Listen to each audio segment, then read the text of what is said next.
Indaba ze-1KZNTV nina besilo niyifundele uphilano kaCebekhulu. Sanibonani. Nazi okwizona ndaba zethu esithi ngezihamba phambili namuhla. I-Cosatu ithi Izisebenzi zikhathele ukushaywa Indiva. Umsunduzi uthi wenza okusemandleni ngenqalasizinda. Kanti yaqhubeka ezokuvakasha eThekwini. Siyanemukela kwindaba zethu ze-1KZNTV. Unobhala womfelandawonye wenyunyana zabasebenzi I-Cosatu KwaZulu-Natal Edwin Mkhize uthi ukuphazanyiswa kwemengameli wezwe uCyril Ramaphosa ngosuku lokubungazwa kwelwezisebenzi eNorth-West bekuveza ngokusobala ukuthi izisebenzi seyikhathele ukunganakwa kwezimfuno zazo ikakhulukazi zokwenyuselwa amaholo. Ngesonto umengameli akayethula ngenkulumo yakhe izisebenzi ziphazamisa wagcina ke ehambile ngenxa yomsindo. Kanti uMkhize uphawule kanjena ke ekhuluma ke neziko lezindaba emahhovisi alomfelandawonye wenyunyana zabasebenzi KwaZulu-Natal njengoba ke kuqhubeka ukubungazwa kwenyanga yezisebenzi. Echaza uMkhize uthi into eyenziwe abasebenzi eNorth-West bengeyona okokuqala ukwenzeka kumuntu ongumengameli, wathi isuke iqwashisa futhi ikhombisa ukuthi abasebenzi sebedinwe kangakanani ngokunganakwa kwezimfuno zabo. Wathi ngokwakhe ayikho mayelana nezombusazwe. As leadership, kunezinto, because we must not politicize everything. Abanye abantu bacawula leyanto leyana is about president. I mean, I'm not saying it's not about president, but I'm also not saying it is about president, but I'm saying it's about workers. Okay. Abasebenzi kunesikhathi la sikhuluma khona ematafuleni ukuthi hey kunento ekufanele ilungiswe. La sikhuluma khona ematafuleni. Uma sikhuluma kwesinye isikhathi sikhuluma nasuke sikhuluma ne-employer noma sikhuluma nabahola abathize ukuthi hey konke kufanele ilungiswe khona okunuka santungwane.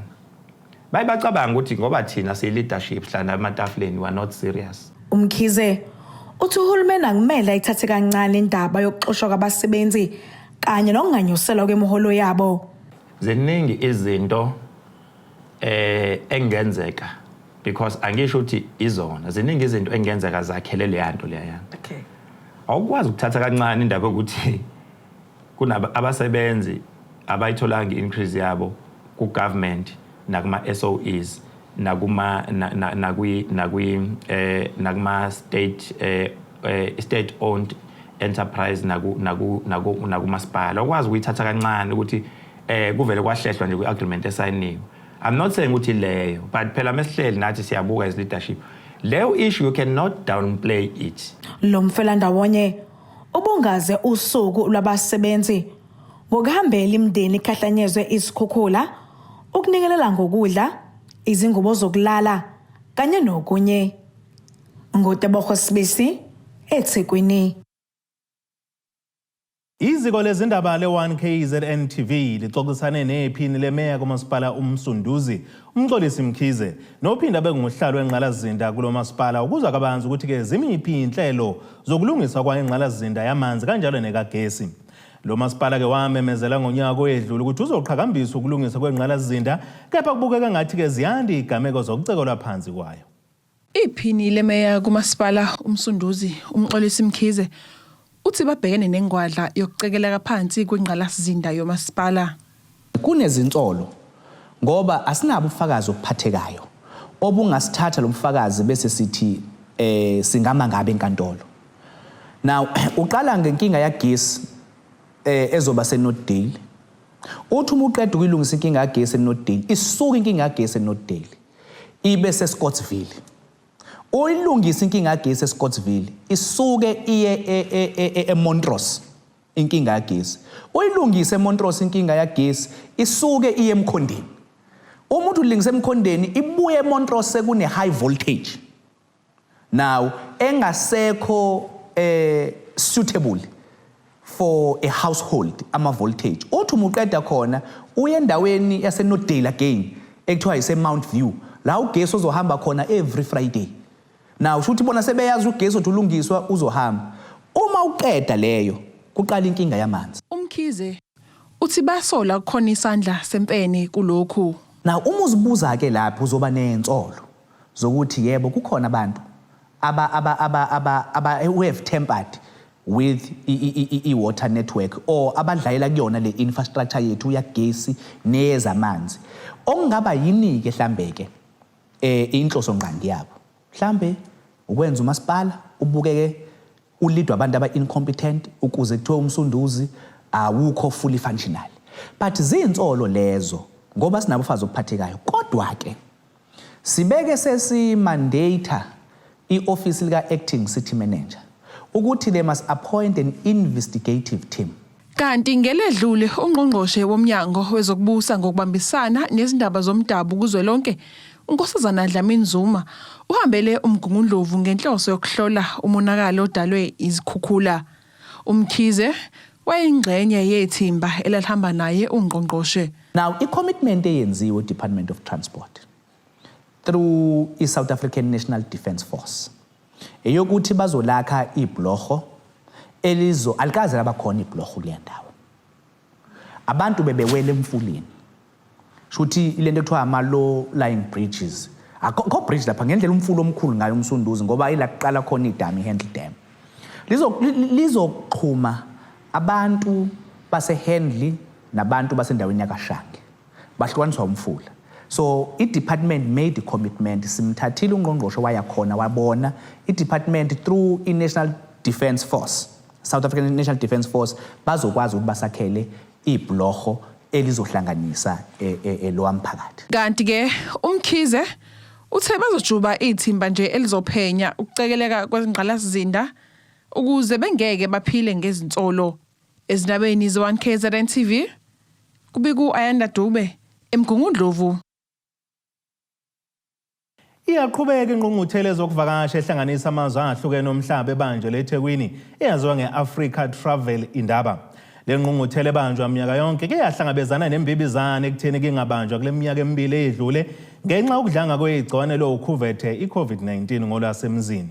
Ngokutsho kahulumeni wesifundazwe KwaZulu-Natal, le ngqungquthela ezokuvakasha kulindelwe ukuba ingenise emnothweni wakulesifundazwe imali elinganiselwa ngaphezulu kweyigidi ezingama-72 zamarandi 72 million rands.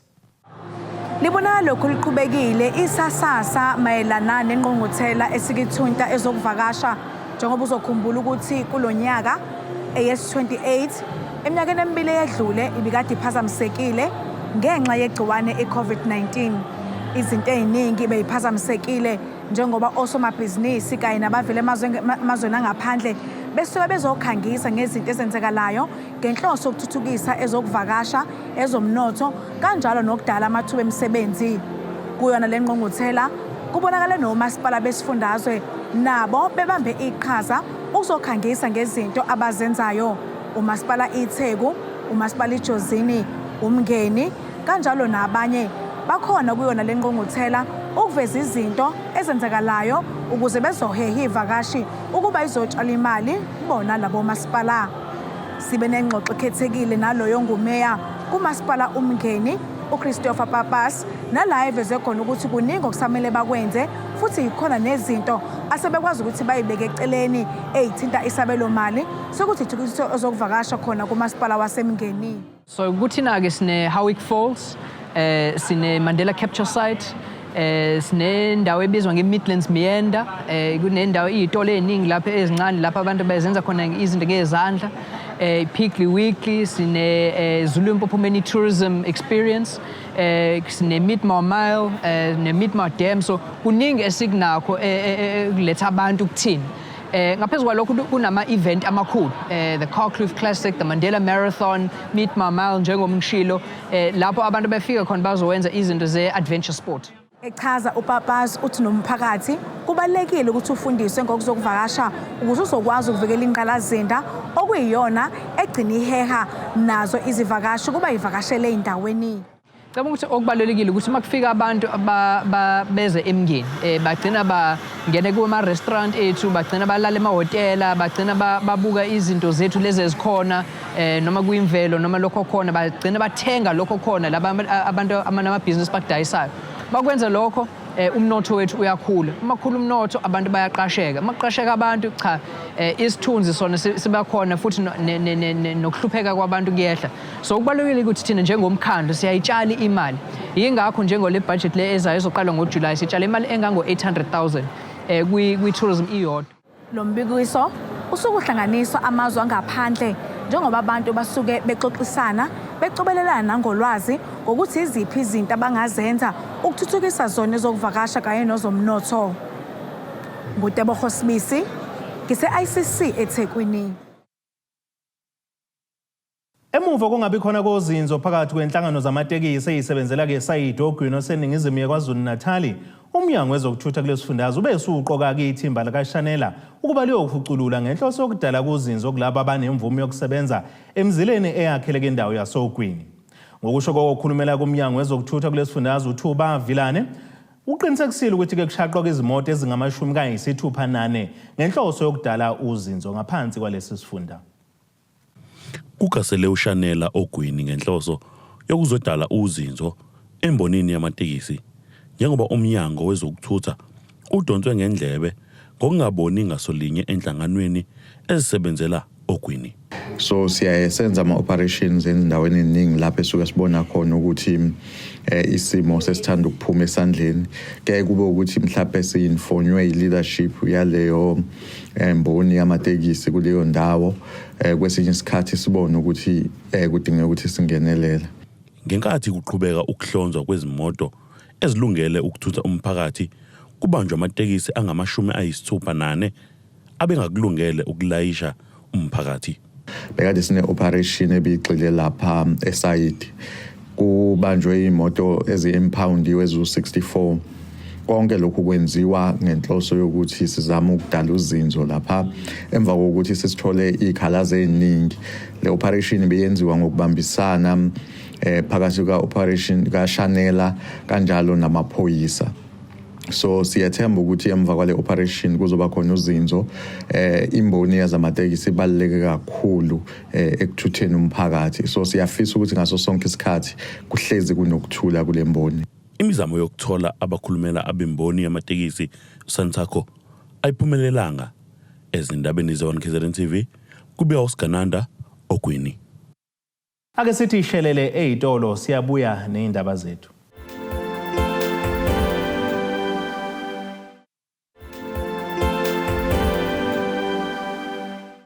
Nisabukele zona indaba ze-1KZNTV. Kanti naze sithi izindaba zethu ezihamba phambili. I-Cosatu ithi Izisebenzi zikhathele ukushaywa Indiva. Umsunduzi uthi wenza okusemandleni ngenqalasizinda. Kanti iyaqhubeka ezokuvakasha eThekwini. Ushaye ibuya umcimbi okwethwesa iziqu abafundi esikhungweni semfundo ephakeme i-UKZN obuthakasela kakhulu phambilini. Ulandela uba lo mcimbi uyewamiswa ke kusukela izwe langena kumvalalandlini ngenxa yokuhlasela kwegciwane lo-COVID. Abafundi abebethwesa imiyezane bezwakalisa ukuthakasela kakhulu ukwethweswa kwabo iziqu bukhoma kwazise basebenze kanzima bebhekene nezingqinamba eziningi ezize nokuhlasela kwegciwane lo-COVID. Bagatshwe yinjabulo abafundi besikhungo semfundo ephakeme i-UKZN ngesikhathi bethweswa imiyezane yabo. Lokhu kuza ngemuva kokubuya komcimbi wokuthweswa imiyezane bukhoma oyewamiswa eminyakeni emibili eyedlule ngenxa yegciwane i-corona. Abebethweswa iziqu bazwakalisa umuzwa wabo. Ngizwa ngithokoze kakhulu emveni kokuba besihlasele isifo se-COVID-19 in the past 2 or 3 years. But having an opportunity, to be part of i-celebration namuhla ngizizwa ngijabule kakhulu. I hope ukuthi nabanye abafundi abathole iziqu bayithola last year and 2 years ago bazokuthokozela na ukuba ingxenye yalo mcimbi. Ngizizwe nje ngijabulile, cishe ngakhala nokukhala ngindlela ngijabule ngayo. Because ngisebenze kanzima ukufika lapho ukushonela abazali phakathi nokufunda nje kuze ngifike lapho kuningi okwenzekile. Bese ngifuna ukwenzela bona ukuthi at least bangishilo uma bengishiyile kodwa bayangibona ngi-right. Lo mcimbi uzakhele igama ngendlela labo abasuke bethweswa iziqu bekuthakasela ngayo lokho, kanti nalabo abasuke bevunule ngemvunulo yesintu baphinde ke bakhombise injabulo yabo ngemidanso eyahlukahlukene kubalwa ke ukubhiqa ingoma noma ke ukugida.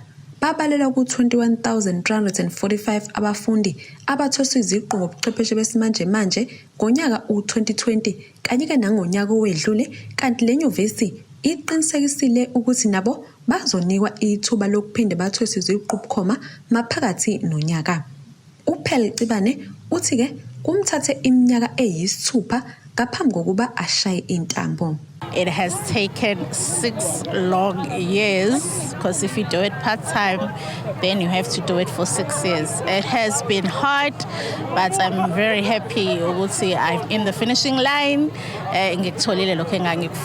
When you study part-time, usebenza full-time, being a mom and wife, there are so many things ozenzayo. There's very little time. LLB is a very demanding degree, so it requires a lot of prep, a lot of time. I've had sleepless nights, countless, and have to be productive for the rest of the day. So it has been a challenge, but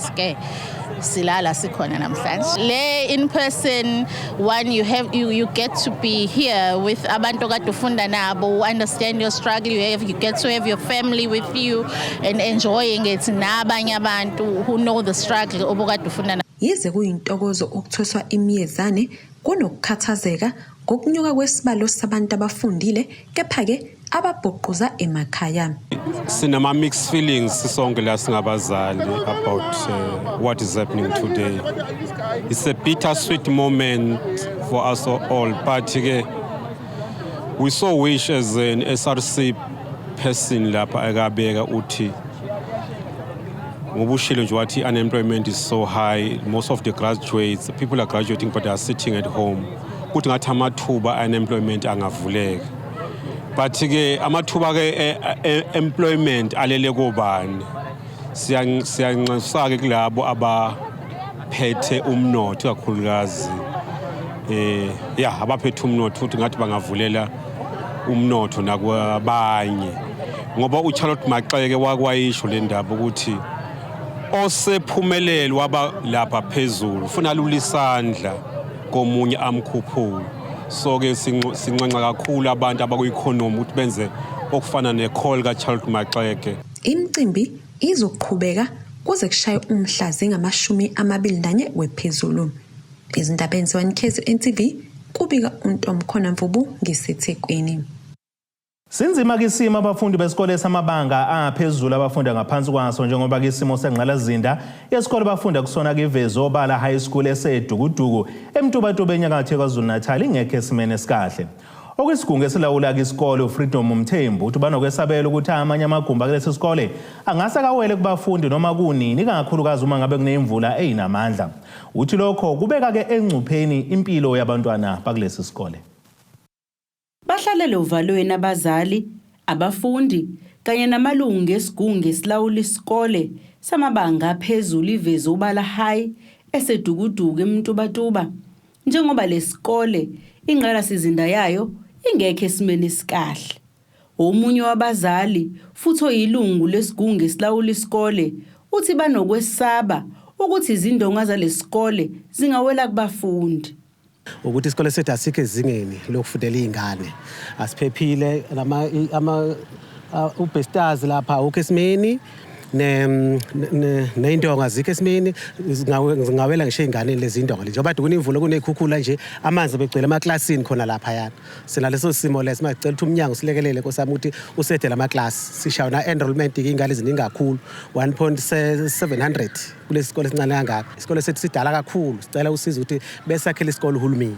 Nesimo sama-toilet ke nawo ke siyaqoza kakhulu. Ingane sayithoilet ama-toilet lokho amagogogo lokho okuncanyana. Siyacela uhulumeni asilekelele kakhulu ngamaklasi. Ongumqondisi kwinhlangano engenza inzuzo isolo Dukuduku ebhekelela inhlalonhle yomphakathi uthi lena iyona yodwa high school abanayo kule ndawo. Kunjalo iphakelwa ama-primary school ayisithupha. Ngenxa lesizathu lesi sikole sigcwele kakhulu kanti nengqalasizinda ayikho esimeni futhi nezinsiza kufunda ziyashoda. Isikole lesi iVezo Bala High School nokuyona yodwa high school esinayo la endaweni yaseDukuduku enama primary awu6 wonke lama primary aphakela kulesi sikole nginamaklasi ngalolu hlobo and imphumela ka-matric yalesi sikole mihle ngalendlela emangalisayo kodwa asinama resources. Ngikhuluma nje sibhalile ngonyaka odlule mhla ka-1 October sibhalelwe MEC sicelo ukuthi angenelele ukulekelela ngamaklasi kulesi sikole, akazange impendulo ibuye kuze kube namhlanje. Nangapha amaklasi ayawa uma kunemvula khona izingane efanele ngafunda amaklasi awu6 ayanetha wonke. Uma kunemvula nje lo amaklasi awu6 awasebenzi and isimo sodonga sikrekhile singawa noma inini njengoba kunalezi ikhukhula nje sinovalo olukhulu singase kudale kumonakalo. Esicela ukuthi uhulumeni angenelele ngokuphuthuma ukulungisa lesi sikole noku-add amaklasi. Uma engasi-addela nje noma u13 mhlawumbe engacishe kube ngconywana ukulekelela kulomthamo esinawo and imphumela lesi sikole ngendlela emihle ngayo siyafisa nje ukuthi kwayena uMEC efike ezosibona lesi sikole esinemphumela emihle ngalolu hlobo kodwa esisemakhaya futhi singanakekile esingenama resources. Ube seveza nokuthi beyinhlangano ebhekelela umphakathi sebethola ukuthi bayinkulungwane abafundi abahlele emakhaya bengafundi ngenxa yokuthi kushoda amagumbi okufundela kulesi sikole. Since izingane ziningi kuyimanje khona ayingaphezulu kwa1000 ehleze emakhaya ezendawo nje ukuthi isikole asikho. Imizamo yokuthola ukuphawula komnyango wezemfundo iphunzile. Ezindabeni ze1KZNTV kubikuza Amando Sicele ngisemtubatuba. Imeya kamasipala eKingcetshwayo inyakatho nelikaMdlokombane uThamsanqa Ntuli wethule ngokusemthethweni umjaho wamahashe obizwa ngeKingcetshwayo Junior Horse Racing. Umphemba uthi ukuba khona kwalomjaho kuzothuthukisa umnotho kulesi sifunda kuphinde ke kuhlomelise nabantu abasakhele ngamathuba omsebenzi. Ukusho lokho ngenkathi ke kwethula isabelo mali sika 1 billion emfolozi casino empangeni. Umasipala wesifunda iKingcetshwayo wethula isabelo mali sonyaka ka-2022-2023 esilinganiselwa ku1 billion omarandi kanti okunye okuhlalukile kulomcimbi ukwethula komjaho wamahashi obizwa ngeKingcetshwayo Junior Horse Racing nokuhloswe ngawo ukufukula umnotho wakulesi sifunda uphinde udale namathuba omsebenzi kubantu bakulendawo. Umjaho lona ke ozoba ngoJune waseKingcetshwayo nawo ungeminye imizamo yokuqinisa umnotho wala eKingcetshwayo. Sinenkolelo ukuthi kuleyo weekend iyodwa nje iyobe ngeke-accommodation upetrol ama-garage onke ayozuza iy'tolo zokudla ezokugqoka ngisho umama nobaba odayisa emgwaqeni uyohlomula imboni ezokuthutha iyohlomula ngoba inhloso yethu ukuthi sibhekelele kakhulu nohlelo lokuthuthukisa umnotho wendawo ukuze kudaleka amathuba omsebenzi. Imeya lomasipala uThamsanqa Ntuli uveze ukuthi bafuna kuhlomula abantu bendawo okuhlanganisa amaciko kanjalo nosomabhizinisi abasafufusa. Ngaphandle kwalomjaho wamahashi lo masipala uzibophezela ukuthuthukisa nezinye izinhlobonhlobo zezemidlalo. Zonke inhlelo esinazo esuke idinga abantu labamaciko sensiqinisekisa ukuthi abakithi qala nje ubona namhlanje lapha ngaphakathi uthola abantu balapha eKingcetshwayo. So ke ileyo ndlela leyo soqhubeka nayo kodwa kunohlelo lwe Princess Magogo Choral Music Festival olunenhloso zokuthi gcine kwakhiwa ne-art center nane School of Music. Iyona ndlela yokuthi sithuthukise bona laba bakithi abangamaciko abasakhula. Nalenhlelo ezemidlalo sihlinzekele ngoba njengoba ngikhuluma nawe nje kuno Mr Pretorius osewusondo onzima kazwelonke nakwi-continent. Umjaho wamahashi kulendele ubudonsa izinsuku ezintathu kuleli dolobha lase-Richards Bay kanti lo mcimbi okwethulwa kwelesabelo mali ubuhanjelwe izinhlaka ezahlukene okuhlanganisa nezimeya zomasipala abangaphansi kwalo masipala wesifunda iKingcetshwayo. Ezindabeni ze1KZNTV kubika uThabani Maphumulo empangeni. Ake siye ey'tolo siyabuya.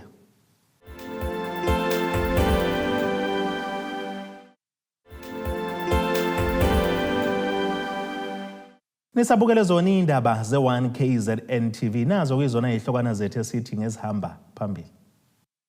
I-Icosatu ithi Izisebenzi Zikhathele ukushaywa Indiva. Umsunduzi uthi wenza okusemandleni ngenqalasizinda. kanti iyaqhubeka ezokuvakasha eThekwini. Ake sibheke engosini yezomnotho.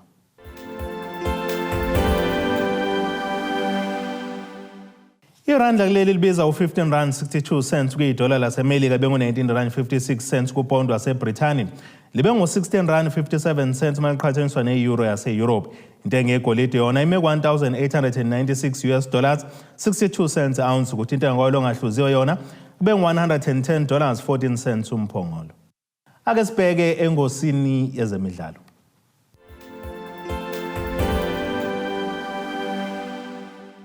Liye laphunyuka kulaka lwenhlangano esingethi ibhola lezinyawo emhlabeni FIFA. Iqembu lakuleli ligijima kwisigaba se-DStv Premiership iMarumo Gallants. Leli qembu phambilini lanikezwa isigwebo sokuthi lingavunyelwa ukusayinisa abadlali abasha isikhathi esiminyaka emithathu yonke. Kulandela ukwake lasheshela nqamula inkontileka kaGustavo Paez ngonyaka ka-2020 owayisayine kwiqembu leChakuma Chamadzivandila iTTM ngamafuphi egcine isiMarumo Gallants.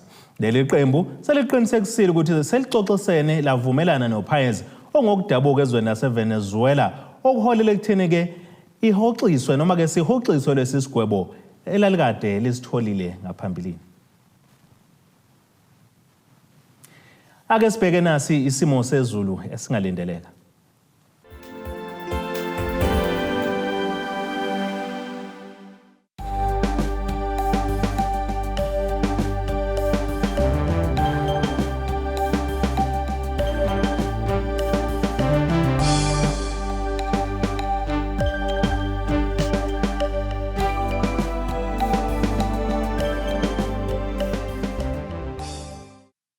Nina bakamkhumbi kudluka sibone amagumgedlela ziyaguqa bese iphaka namuhla kuze kube ngokuzayo inkosi mayinibusise.